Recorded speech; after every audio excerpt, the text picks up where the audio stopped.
A'udzubillahi samil alim minasyaitonir rajim. Bismillahirrahmanirrahim.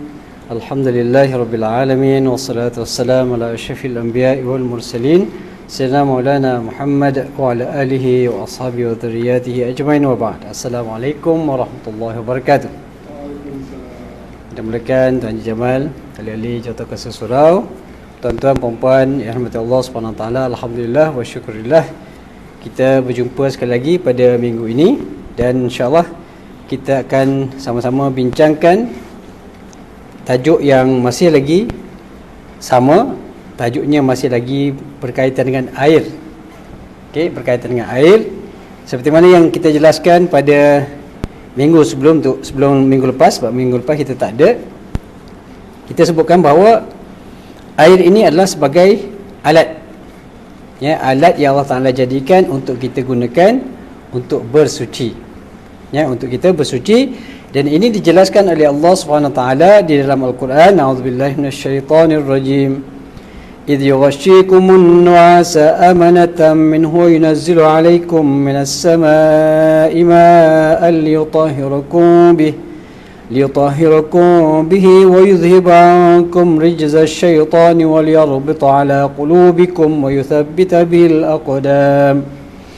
Okey, ini dalil dan bukti yang menunjukkan bahawa memang Allah Ta'ala jadikan air ini antara kegunaannya yang paling penting ialah untuk bersuci. Walau bagaimanapun terdapat banyak sangat faedah-faedah dan juga kelebihan-kelebihan air ini. Ya, kalau kita perhatikan di sekeliling kita, ya, air ini terlalu banyak kegunaan dia. Ya, terlalu amat penting bagi kehidupan manusia, bahkan juga seluruh makhluk-makhluk yang ada atas muka bumi ini. Dalam arti kata lain, kalau tak ada air secara umumnya kita tak boleh hidup. Ya, kalau tak ada air tak boleh hidup atas muka bumi ini. Ya, memang mau tak mau kita amat memerlukan air.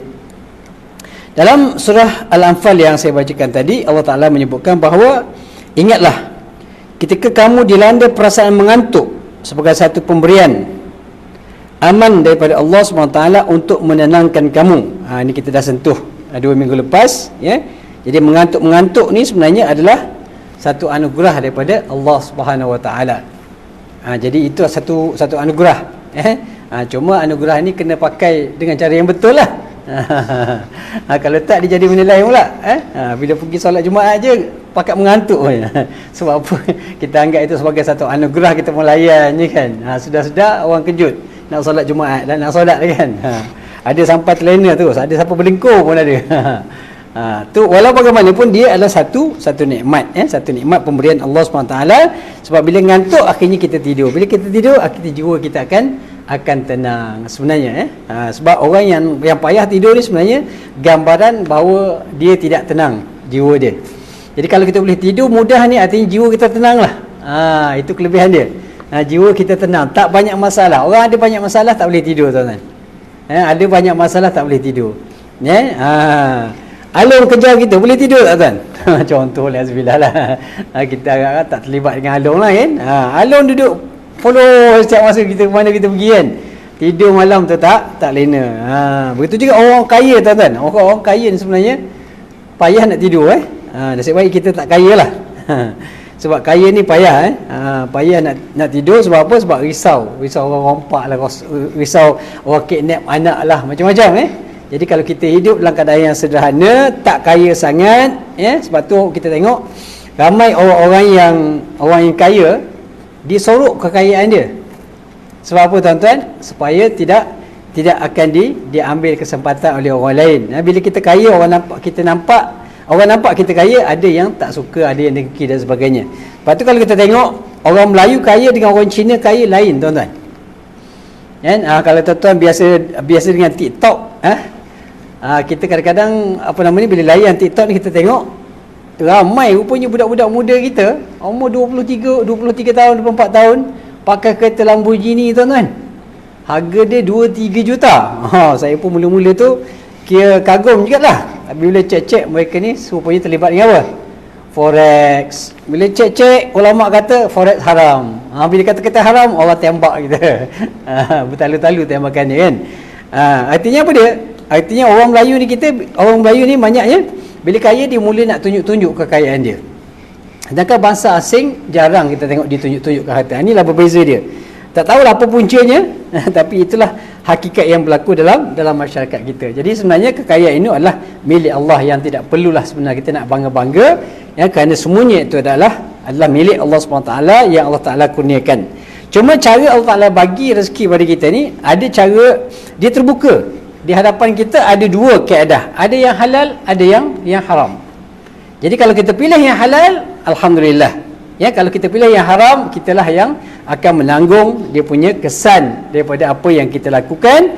Bahagia mungkin di dunia dengan kekayaan yang kita ada, dengan kemewahannya, dengan berbagai-bagai kelebihan yang ada, ya, tetapi di akhirat akan dicampak oleh Allah Taala dalam neraka, waliyazbillah. Jadi tidak adalah sebenarnya kehebatan orang kaya ni kalau hasil kekayaan itu dia ambil atau diperolehi daripada sumber-sumber yang diharamkan oleh Allah Subhanahu Wa Taala.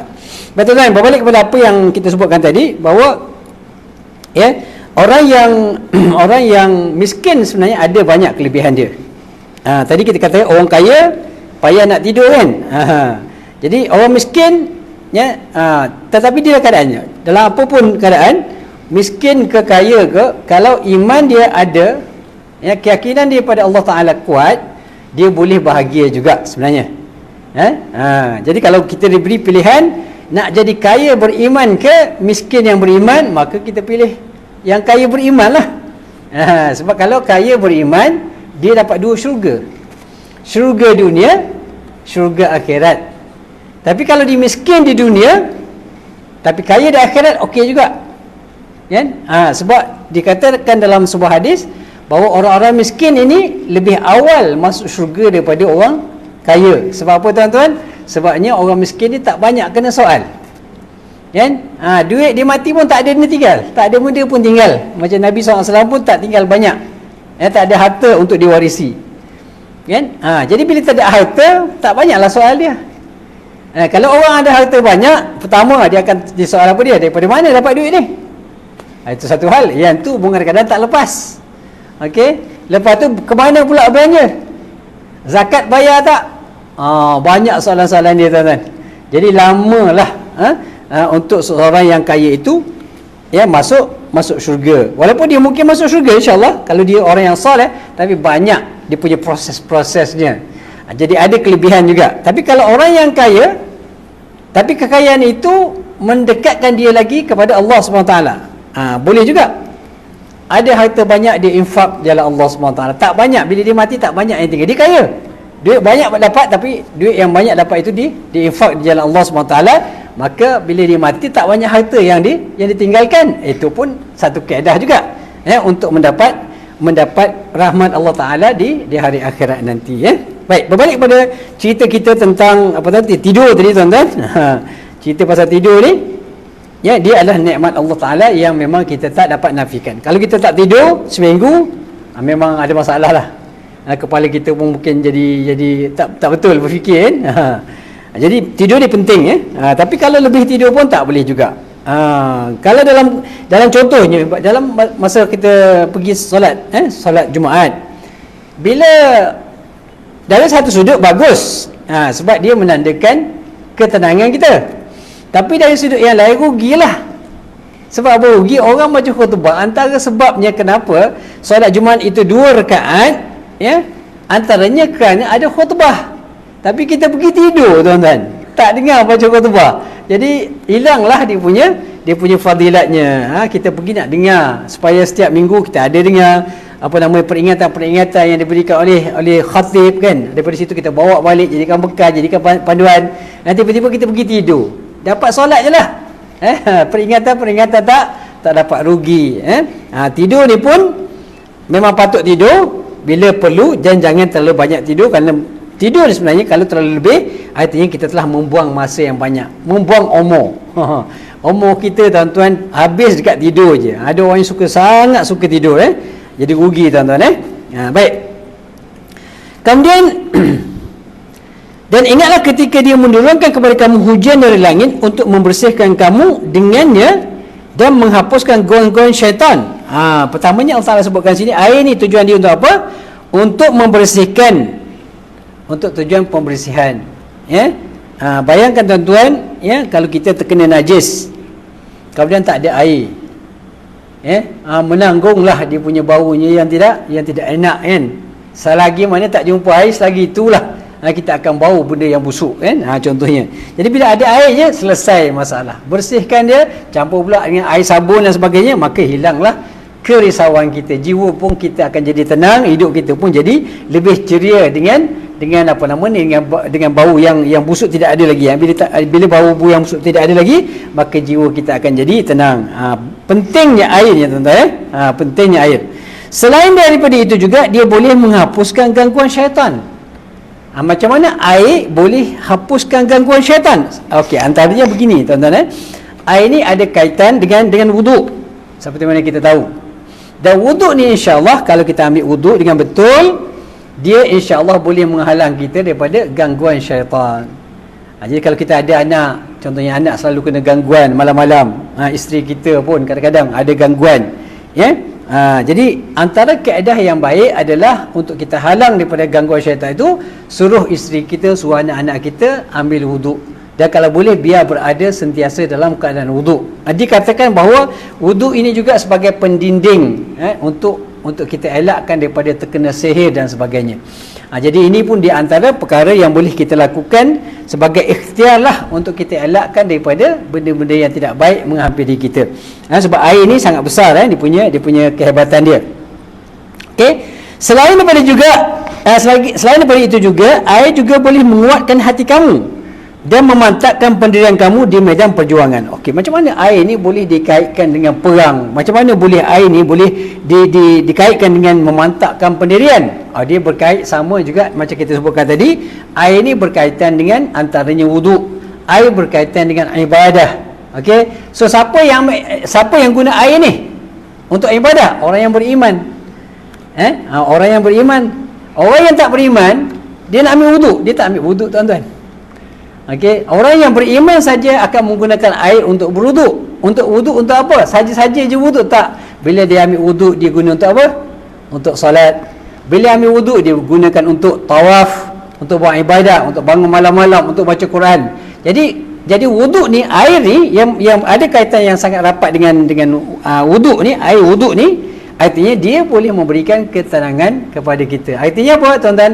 Kalau kita ada masalah dalam hidup kita, stres di tempat kerja, stres dengan family, dengan anak-anak contohnya, dia kadang-kadang kita mak ayah ni tuan-tuan, kadang-kadang bila kita ada masalah dengan isteri, bila kita ada masalah dengan anak-anak, anak tegur tak dengar cakap, anak keluar malam-malam tak balik, pukul 1-2 pagi baru balik rumah, stres tak tuan-tuan? Kita stres.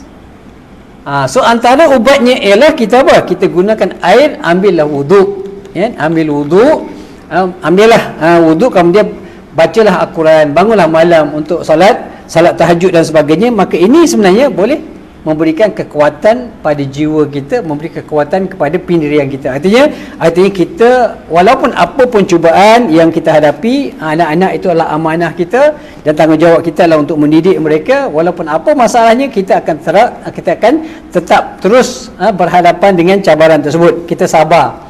Sebab mendidik anak ni tuan-tuan tahulah, saya ada 15 anak tuan-tuan.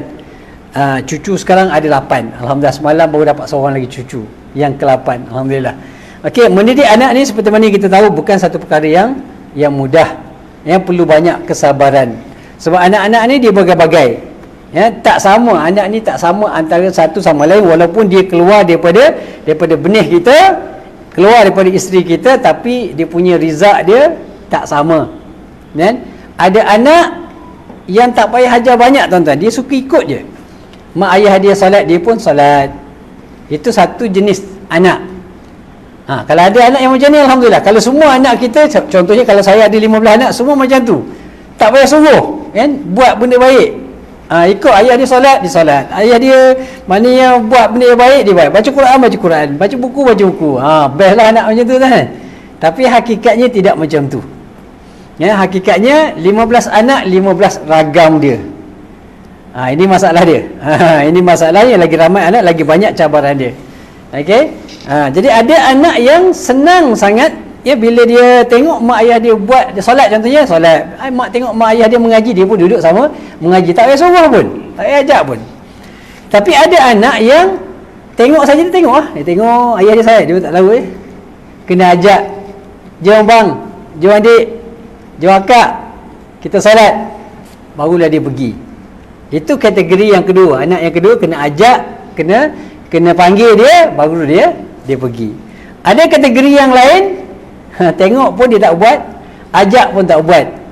Dia kena angkat suara sikit, marah sikit, baru dia datang. Ada yang marah pun tak jalan, marah pun tak tahu je, nak kena angkat tunjuk rotan. Itu kategorinya. Tunjuk rotan, dia datang. Sebab dia kata ni ayah ni serius ni, abi ni serius ni.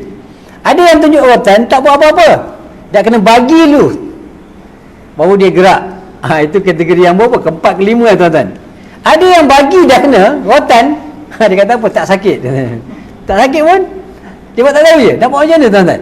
Kalau kita rotan anak suruh dia solat, dia tak nak solat, nak buat apa? Nak cekik dia. Takkan nak cekik dia kan tuan-tuan? Nak buat macam mana? Apa lagi kita boleh buat? Tak ada tuan-tuan. Rotan tu maksimum lah. Tapi kebanyakan anak kalau dah kena rotan dia buat, tapi tak ikhlas lah. Jadi kalau boleh kita tak nak rotan. Jadi nak ceritanya kita dalam berhadapan dengan anak-anak ni tuan-tuan, banyak perlu kesabaran. Jadi macam mana kita nak dapatkan kesabaran? Kita perlu bekalan. Macam mana nak dapat bekalan? Antaranya dia berkait dengan air tadilah. Air tu boleh bagi bekalan dengan kita. Macam mana? Bila kita ambil wuduk, kita solat, kita minta bantuan dengan Allah. Sebab kita saja ni tuan-tuan, kederat kita, suami isteri, sebagai ayah, sebagai ibu ni tak mampu sebenarnya nak didik anak dengan sempurna kalau bukan dibantu oleh Allah Subhanahu Wa Taala. Sebab dia berkait dengan apa? Dia berkait dengan hidayah, berkait dengan hati. Kita ni mak ayah ni, kata orang Kelantan, habis geng lah nak suruh anak jadi baik. Buat macam-macam, tak jadi juga. Kadang-kadang tegur, suruh, marah, rotan, tak jadi kan. So macam mana? Sebab itulah bila anak-anak ni tidak baik, maka kita kena banyak merujuk kepada Allah Subhanahu Wa Taala. Kena kita minta banyak munajat dengan Allah Taala, kena minta dengan Allah Taala. Sebab apa? Sebab hidayah ini adalah hak milik Allah Subhanahu Wa Taala. Innaka la tahdi man ahbabt walakinallaha yahdi man yasha. Ini Allah Taala sebut pada Nabi sendiri. Nabi sebagai Nabi Habibullah, kekasih Allah pun Allah kata, kamu wahai Muhammad tidak boleh memberi hidayah kepada mereka yang kamu kasihi. Kamu sayang pada Abu Talib, tapi Abu Talib tidak diberi hidayah oleh Allah Ta'ala, dia mati dalam keadaan kafir, tidak beriman. Walakinnallaha yahdi man yasha. Yang hidayah ini Allah Ta'ala yang bagi. Anak kita walaupun dia berada bersama kita setiap masa, khususnya masa dia masih kecil, tetapi kita tak boleh beri hidayah kepada mereka. Kita tak boleh bagi hidayah pada mereka. Kita cuma boleh bagi apa? Bagi nasihat, bagi teguran, bagi pengajaran, bagi pendidikan. Nak dapat hidayah, tak dapat hidayah, itu lain cerita tuan-tuan. Sebab hidayah bukan kita punya. Yang kita punya apa dia? Ajarlah. Dia ajar dia, didik dia, tegur dia, bagi peringatan dia, bagi amaran dia, rotan dia, itu bahagian kita. Tapi akhirnya kalau Allah Ta'ala tak nak bagi hidayah, maka tak dapat hidayah juga dia. Kadang-kadang dia dapat hidayah bersama kita, masa bersama kita dia baik, tapi bila mula berpisah dengan kita, dia lari daripada jalan yang kita ajar tuan-tuan. Banyak kes ini berlaku. Masa bersama dengan ayah dia, mak dia mungkinlah sebab dia takut mak ayah dia, masa dengar baik je kan. Bila keluar je, yang perempuan buka habis. Buka habis pakai skirt je tuan-tuan kadang-kadang. Depan mak ayah dia bukan main. Baik. Allahu Akbar. Inilah kerisauan kita tuan-tuan. Jadi bila kita berhadapan dengan situasi begini, tidak ada cara lain kecuali kita kena kembali kepada Allah, minta bantuan dengan Allah, bangun malam-malam bertahajud, minta merayu dengan Allah. Ya Allah, ini anak aku ya Allah, aku dah buat apa yang aku mampu ya Allah, nasihat, tegur, buat macam-macam dia Allah, tapi tak mampu juga untuk aku ubah dia. Yang boleh mengubah anak-anak aku adalah kamu ya Allah, engkau sajalah yang mampu ya Allah, kerana mereka itulah hamba-Mu ya Allah, aku ni lemah ya Allah. Kita banyak mengadu dengan Allah dengan harapan Allah Ta'ala bantu kita untuk apa? Untuk mengubah anak-anak kita insya-Allah, dengan kita ni sebagai asbab lah. Jadi Itulah kaitannya air dengan ketenangan jiwa dan sebagainya, seperti mana yang kita jelaskan tadi. Artinya kalau kita tidak ada air, maka payahlah, sukarlah untuk kita beribadah kepada Allah Subhanahu Wa Taala. Jadi air ini memainkan peranan yang sangat penting dalam ibadah kita kepada Allah Subhanahu Wa Taala. Baik. Air juga adalah medium pembersihan paling berkesan. Macam kita sebutkan tadi, air itu kaedah yang paling berkesan. Ya, walaupun ada kaedah lain yang boleh digunakan, tapi airlah kaedah yang paling penting. Dia selain daripada itu, ia adalah mudah dan meluas penggunaannya. Mana-mana pergi pun kita, dekat Malaysia lah khususnya, okey, kita banyak air. Ke mana-mana pun pergi kita boleh dapatkan air dan kita boleh gunakan air untuk tujuan pembersihan. Baik. Oleh itu, setinggi mana pun teknologi pembersihan yang telah dicapai kini, air tetap digunakan sebagai bahan utama. Jadi untuk bersih ni, contoh kita ada satu teknologi yang mana dengan teknologi ni, sapu tempat kena najis tu hilang najis. Hilang terus. Hilang bau dia hilang, rasa dia hilang, warna pun hilang. Adakah kita tak akan menggunakan air? Kita tak juga menggunakan air, walaupun teknologi yang hebat ada. Contohnya gunakan kaedah laser dan sebagainya, contohlah najis contohnya tak perlu pakai air dah, boleh bersihkan najis tanpa menggunakan air, tapi kita akan tetap menggunakan air, ya. Baik, berdasarkan ayat yang kita bacakan tadi, jelas menunjukkan bahawa air ini bukan sahaja boleh membersihkan kotoran zahir, tetapi juga kekotoran hati dan gangguan syaitan. Jadi air ini sangat penting, tuan-tuan. Zahir dia najis, contohnya kita buat mandi, gunakan untuk minum dan sebagainya, untuk memasak dan sebagainya. Itu adalah kegunaan air secara umumnya yang kita tahu. Tetapi dalam masa yang sama, dia boleh membersihkan hati. Macam mana air boleh membersihkan hati, tuan-tuan? Dia ada kaitan dengan ibadah macam yang kita sebutkan tadi lah. Bila kita beribadah, bila kita ambil wuduk, kita solat, bertahajud, minta doa kepada Allah SWT, maka itulah kaedahnya, hati kita akan dibersihkan. Tapi dia ada kaitan dengan air, dan juga kita boleh elakkan juga daripada gangguan syaitan. Jadi sentiasa berada dalam wuduk, seperti yang saya jelaskan tadi, adalah satu kaedah bagaimana kita boleh mengelakkan diri kita daripada gangguan syaitan. Baik. Tajuk yang seterusnya, air sebagai minuman manusia, haiwan dan juga tumbuh-tumbuhan. Jadi semua makhluk, seperti mana yang kita jelaskan tadi, semua makhluk memerlukan air, bukan saja manusia tetapi juga haiwan. Binatang-binatang yang ada atas muka bumi ni semua perlukan air. Begitu juga tumbuhan. Pokok-pokok tak akan tumbuh, tak akan segar, tak akan boleh mengeluarkan hasil, tak boleh mengeluarkan buah kalau sekiranya tak ada air. Pokok bagus macam mana pun, kalau tak ada air, mati dia. Dia tak boleh berbuah. Jadi sebab itulah Allah SWT dengan rahmahnya, dengan rahmat Allah SWT, Allah Ta'ala jadikan alam ini lengkap untuk manusia. Dijadikan alam, dijadikan juga perkara-perkara yang boleh menyebabkan manusia itu boleh terus hidup. Antaranya air lah. Air.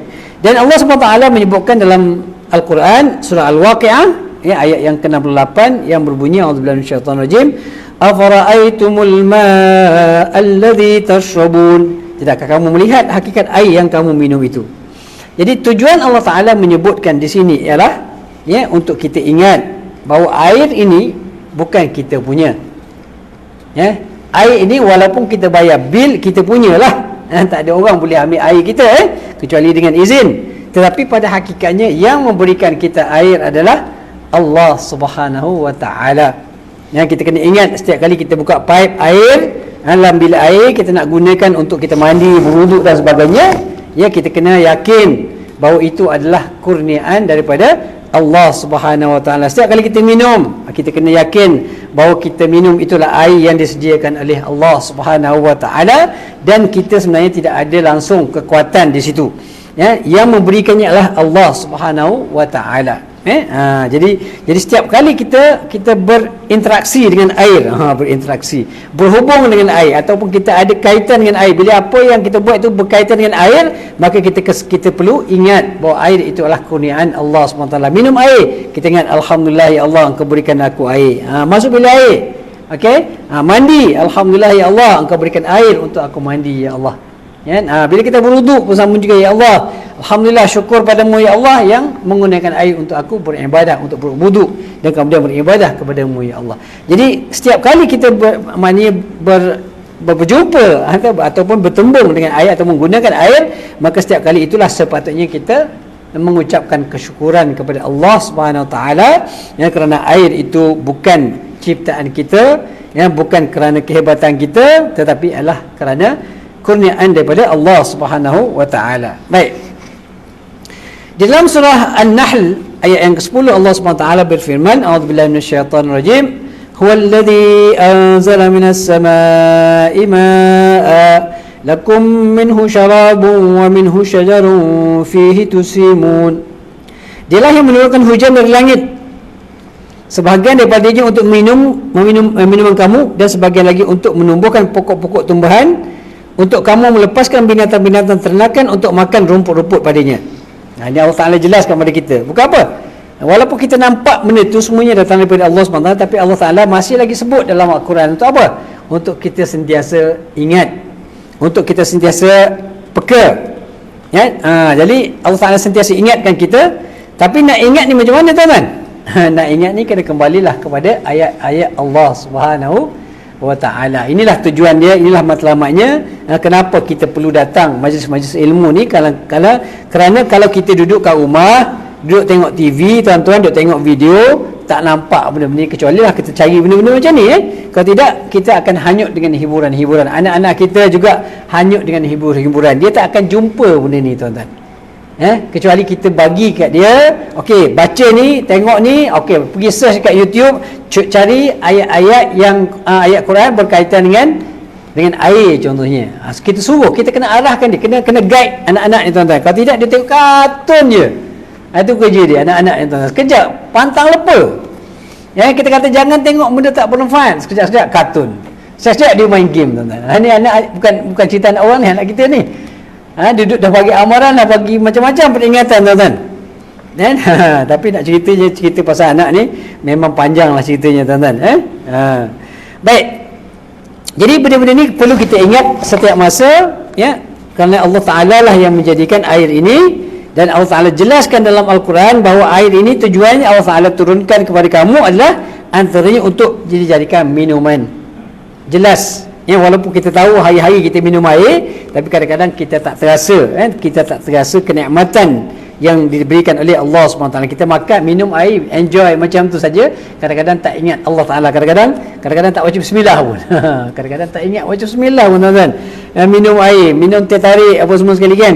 Tak ingat Allah Ta'ala pun kadang-kadang. Jadi setiap hirupan air itu, kalau boleh lah, kalau boleh kita sebut nama Allah SWT kesekurang-kurangnya dalam hati kita. Alhamdulillah ya Allah. Kalau saya biasanya sebut nama Allah Ta'ala ni bila minum kopi, tuan-tuan. Allah, kopi, saya suka kopi, tuan-tuan. Bila minum kopi, hirup kopi tu, ya Allah, rasa semua nikmat dia. Jadi sebut nama Allah Ta'ala kat situ. Tak apa, tuan-tuan. Apa saja yang kita buat, kita mensyukuri nikmat Allah SWT di mana saja kita berada, dan setiap kali kita menerima nikmat daripada Allah Subhanahu Wa Taala. Baik. Dan selain daripada Allah Ta'ala jadikan air itu untuk minuman, sebahagian lain pula untuk menumbuhkan pokok-pokok ataupun tumbuh-tumbuhan. Allah Ta'ala jelaskan. Allah Ta'ala jelaskan kepada kita, air ini bukan saja untuk kamu, untuk kamu minum, untuk kamu pakai, tapi aku turunkan air ini juga untuk tumbuh-tumbuhan. Jadi janganlah kita fikir air ini untuk kita manusia. Tak. Air ini untuk makhluk yang ada di atas muka bumi ini. Pokok-pokok juga perlukan air.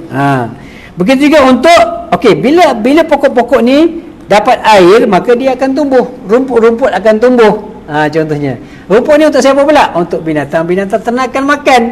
Kalau air tak ada, rumput-rumput kering. Bila rumput-rumput kering, binatang tak boleh makan. Bila binatang tak boleh makan, maka manusia pun tak dapat manfaat lah pada binatang tu. Dia berkait-kait, tuan-tuan. Daripada air tu turun, maknanya suburlah tanam-tanaman, suburlah punya rumput-rumput dan sebagainya, maka binatang pun boleh makan. Bila binatang makan, dia boleh dapat hidup dengan baik. Bila dapat hidup dengan baik, dia boleh membiak. Bila dapat membiak, maka di situlah hasil yang kita dapat. Binatang-binatang ternakan. Tapi kalau tak ada air, semuanya mati. Dan akhirnya manusia pun mati. Bila pokok-pokok mati, binatang tak ada makanan untuk dia makan. Bila tak ada binatang tak boleh nak makan, dia mati. Bila mati, akhirnya manusia pun mati juga lah, nak makan apa benda. Jadi subhanallah, Allah Ta'ala ciptakan air ni terlalu banyak, terlalu banyak manfaat dia untuk manusia, dan tidak wajarlah, tidak patut sangatlah kalau kita tidak bersyukur dengan nikmat Allah Ta'ala, iaitu nikmat air ini. Walaupun banyak lagi nikmat-nikmat lain tuan-tuan, kalau kita fikirlah, sebab itulah nikmat air ni, kalau kita tengok, kalau kita fikir pasal air saja pun memang tak padan tuan-tuan. Maksudnya apa dia? Maknanya nikmat Allah Ta'ala terlalu banyak sangat, kalau kita sebut satu pun kita kata tak terbayar lah. Maknanya konsepnya begitulah.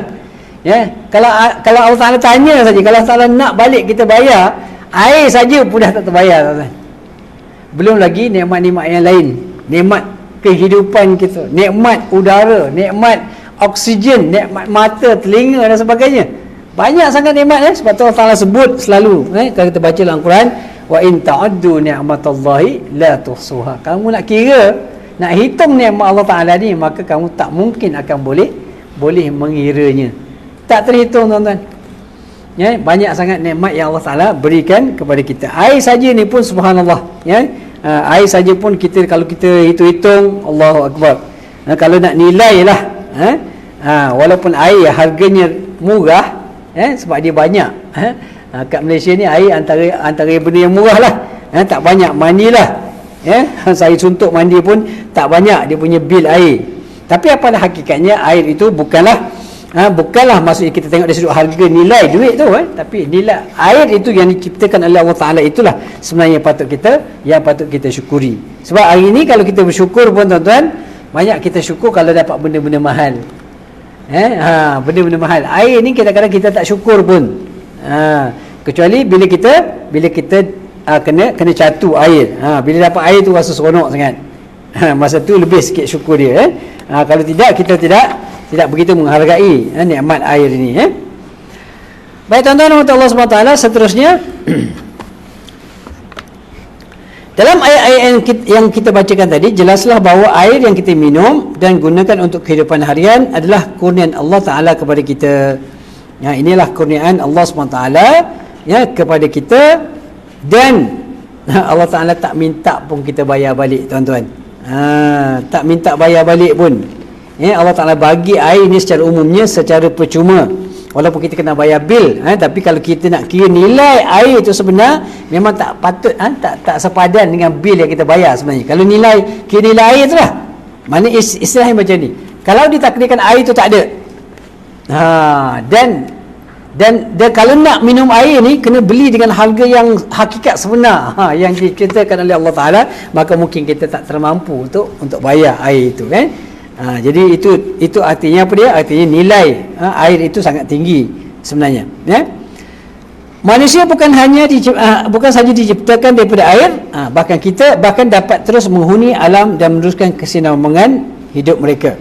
Jadi manusia sebenarnya, kita ni sebenarnya diciptakan daripada air. Air apa tuan-tuan? Air mani. Kita ini diciptakan daripada air mani, dan juga dengan air jugalah kita boleh meneruskan kehidupan kita.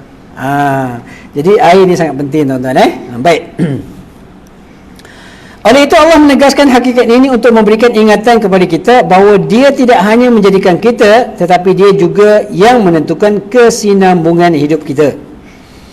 Jadi bila Allah Ta'ala jadikan manusia ni, Allah Ta'ala dah buat perancangan yang begitu hebat, yang begitu luar biasa. Sebab apa tuan-tuan? Sebab kalau Allah Ta'ala jadikan manusia, Allah Ta'ala jadikan bumi, tapi Allah Ta'ala tak jadikan air, manusia tak boleh hidup. Maka Allah Ta'ala jadikan air. Bila Allah Ta'ala jadikan air saja tak cukup. Nak kena ada makanan. Contohnya kalau kita makan beras pula, makan nasi. Nasi itu berasal daripada padi. Padi itu daripada mana? Kena tanam. Tanam perlu air. Jadi air kena tanam, ada makanan semua sekali. Selain daripada itu, manusia ni boleh hidup kalau makan nasi je, tapi dia nak lauk. Lauk boleh, nak lauk ayam, nak lauk daging. So daripada mana pula? Datangnya binatang-binatang. So binatang pula Allah Ta'ala ciptakan binatang berpasang-pasangan pula, membiak pula. Membiak dia macam mana membiak? Membiak dia membiak bila dia boleh makan. So macam mana datangnya makanan? Makanan tu datang daripada tumbuh-tumbuhan. Contoh ni. Tumbuhan boleh hidup tanpa air tak? Boleh air. Allah jadikan. Maknanya Allah Ta'ala dia punya perancangan, subhanallah. Yang Allah Ta'ala tahu segala-galanya yang diperlukan oleh manusia. Dan kalau kita kaitkan lagi lebih jauh, ini pokok-pokok kalau tak ada oksigen dia tak boleh hidup. Contoh manusia juga tak ada oksigen tak boleh hidup. Jadi Allah Ta'ala sediakan oksigen, sediakan udara. Allahu Akbar. Jadi kalau kita pusing-pusing, tuan-tuan, kalau kita cek, perhatikan balik, subhanallah, memang sangat hebatlah ciptaan Allah Subhanahu Taala. Jadi kalau ada manusia-manusia yang tidak beriman dengan apa yang dengan Allah Subhanahu Taala yang Maha Pencipta ini, maka manusia dia sebenarnya boleh dikatakan orang yang tidak begitu sioman lah, tuan-tuan. Tak waras lah pemikiran dia.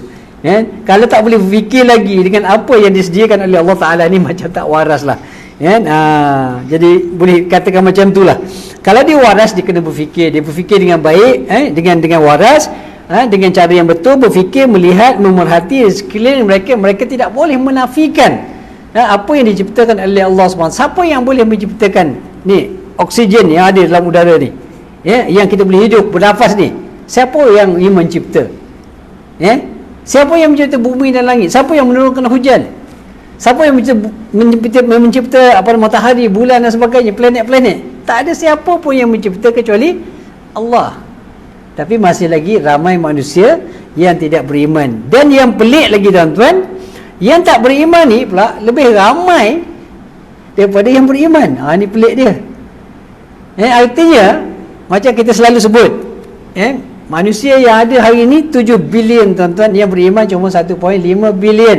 5.5 bilion tidak beriman, tak boleh berfikir dengan waras tentang ciptaan-ciptaan Allah Ta'ala. Artinya tidak nampak kehebatan Allah, tak boleh mengakui keesaan Allah. Itu yang pelik, tuan-tuan. Tapi nak pelik sangat pun tak boleh juga. Sebab apa? Sebab semuanya adalah berada di dalam ilmu Allah Subhanahu Wa Ta'ala. Allah Ta'ala yang memberi hidayah. Jadi kita pun dari daripada zahir pada kita peliklah. Macam mana manusia tak boleh beriman? Macam mana manusia boleh ingkar, boleh menafikan kehebatan ciptaan Allah Ta'ala? Tak boleh nampak kehebatan ciptaan Allah Ta'ala. Contohnya lah, kalau itu soalan-soalan yang kita kemukakan, maknanya, tapi mereka ada alasan tersendirilah. Kenapa? Bagi mereka semuanya berlaku by nature. Maknanya jadi sendiri. Itu logik pada mereka. Jadi masalah lah. Semuanya berlaku. Sedangkan tak ada benda pun atas dunia ni berlaku dengan sendiri, tuan-tuan. Tapi bila kita sebut macam tu, mereka masih lagi bertahan, masih lagi berdegil, mempertahankan bahawa apa saja yang berlaku di atas dunia ini adalah berlaku dengan sendirinya. Nak buat macam ni, tuan-tuan? Manusia ni begitulah tabiat manusia. Jadi sebab itulah kita ni memang akan sentiasa berhadapan dengan cabaran yang sangat luar biasa lah. Sebab kita adalah golongan minoriti. Jumlah kita sedikit, sangat sedikit sebenarnya kalau dibandingkan dengan 5.5 bilion yang ada tu. Kita ada cuma 1.5 bilion lebih kurang umat Islam seluruh dunia. Itu pun belum ditapis lagi. Kalau tapis, berapa persen yang betul-betul beriman, yang betul-betul bertakwa, yang betul-betul beramal dengan hukum Allah SWT, itu pun banyak lagi tapisan dia.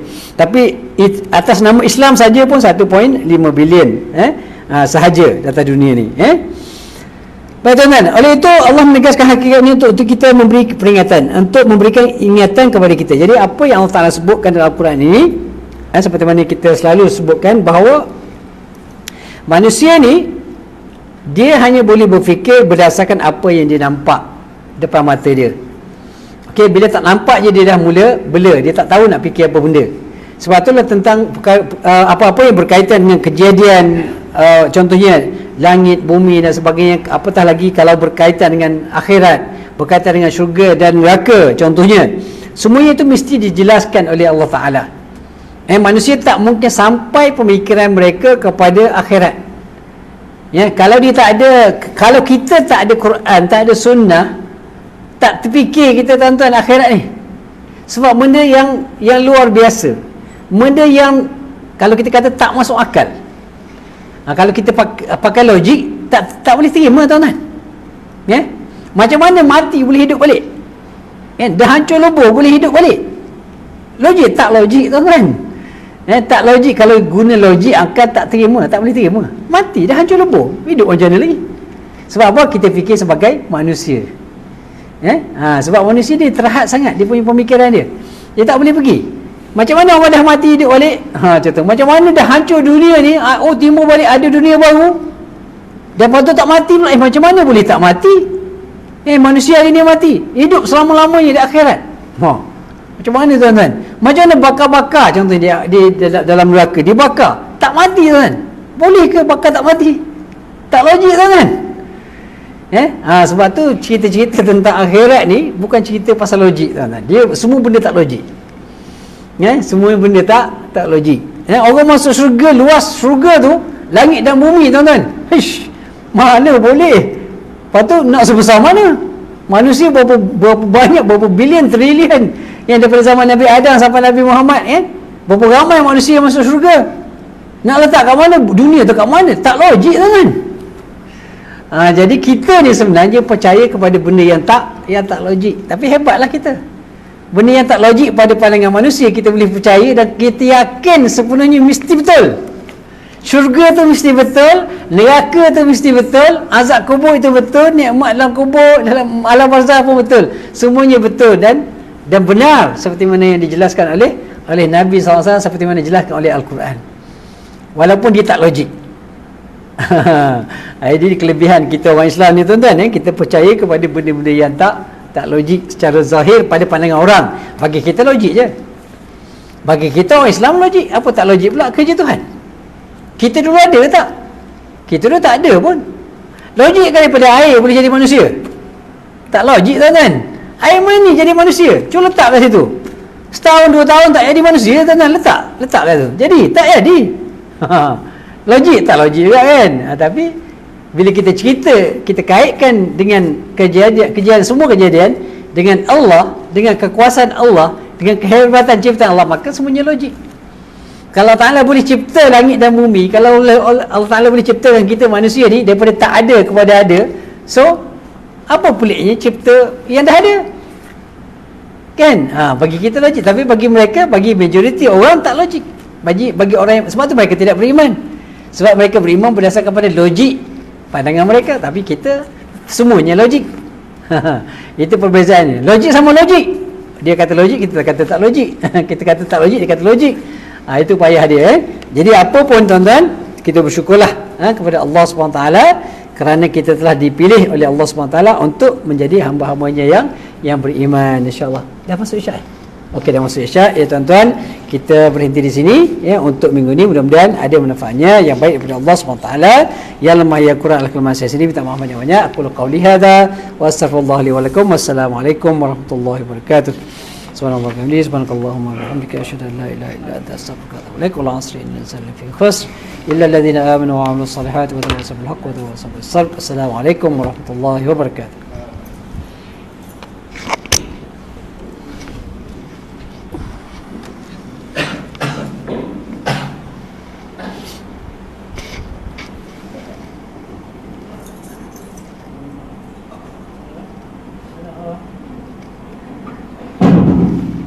Terima kasih sahabat-sahabat yang sama, mudah-mudahan bermanfaat. Assalamualaikum.